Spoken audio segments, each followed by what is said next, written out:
Hey guys, and welcome back to another episode of Federico Talks Watches. Today we're going to talk about the last 5 SIHH releases by year and which were the biggest busts. So in the last 5 SIHHs, which watches did not live up to the hype and were nowhere near as popular as they should have been. Now, of course, before we get started, customary wristwatch check. Today I'm wearing my Panerai Daylight, another unpopular SIHH watch, but that was decades ago. And also, guys, don't forget to check out delraywatch.com. Few new cool watches in stock. We just got an IWC Pilot Chronograph Le Petit Prince, full box and papers, an Omega Seamaster Planet Ocean with the orange bezel, and an H. Moser Pioneer Cosmic Green Dial, all on delraywatch.com, link in the description below. Let's get right into it.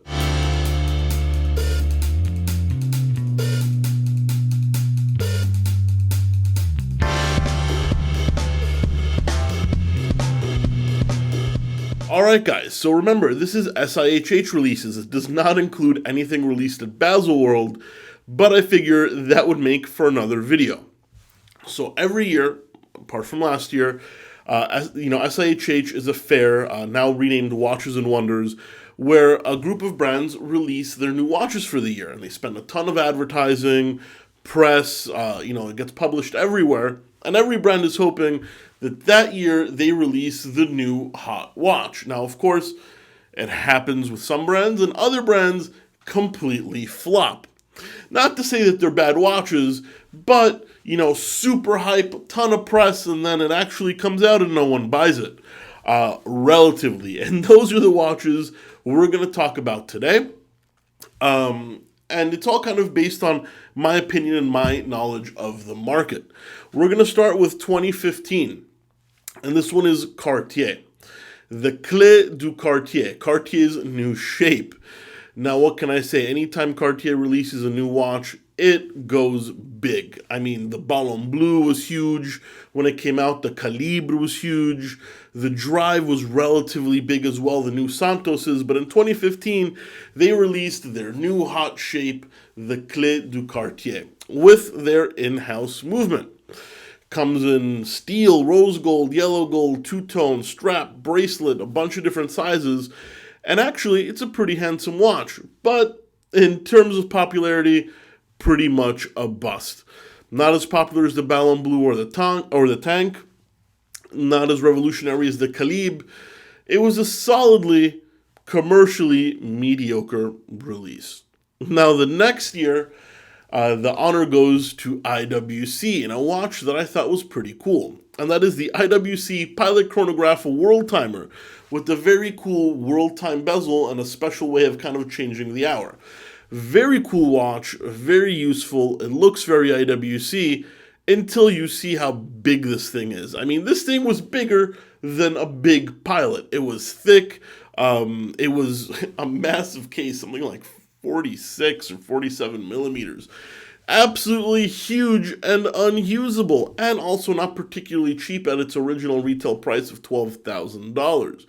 I love the watch. I've considered it more than once, but even for me, it's too big. So how the hell is anybody else going to wear it?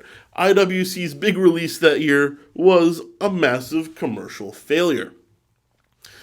2017, it goes to the Montblanc Time Walker UTC.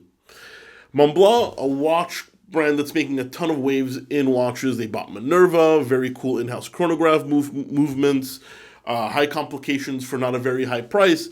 But the Montblanc Time Walker, UTC, is a boring watch. So boring I could barely remember the name just then. Their whole Time Walker family is pretty much down in the dumps. At one point, they're modern watch family, they're a hot watch family, but now kind of the most irrelevant. Now, what is a Time Walker UTC? It just adds a GMT to their chronograph. A thoroughly meh release for Montblanc in 2017. 2018, we have the Ulysse Nardin Skeleton X. Ulysse Nardin, a brand that's trying to make big comebacks with in-house movements, re-releasing their Freak line, and making these very well-priced skeleton watches, kind of in their executive line K-shape, fully skeletonized, rather simple movements, but they just didn't really hit the mark. This one, I'm not too sure why. I think they're rather cool. I think they look great, but the market didn't particularly love them and they didn't sell too well. This is one of the few ones I don't really have an explanation for. And now 2019, the biggest bust, the one that is still fresh in everybody's mind, Audemars Piguet Code 1159. Holy smokes, the internet almost blew up when this came out. Boutiques are now starting to play the game that it's sold out and that there's waiting lists. But guys, you want an 1159, give me a Call of Del Rey watch, minus 20% off all day long. They're trying to restrict supply to make it appear more popular, to make it not appear like a bust. And once again, not trying to say it's a bad watch, but design-wise, I mean, this is probably one of the most taunted releases in recent history. I don't care how AP spins this one. Maybe a future classic, but as of right now, it's a steaming pile of garbage, at least according to the market. Anyway, guys, that's it for today. Please give it a thumbs up if you enjoyed it. It really does help. And if you want to see the same kind of series, but based on Baselworld releases, Omega, Rolex, Patek Philippe, amongst others. And guys, don't forget to subscribe so you don't miss any content.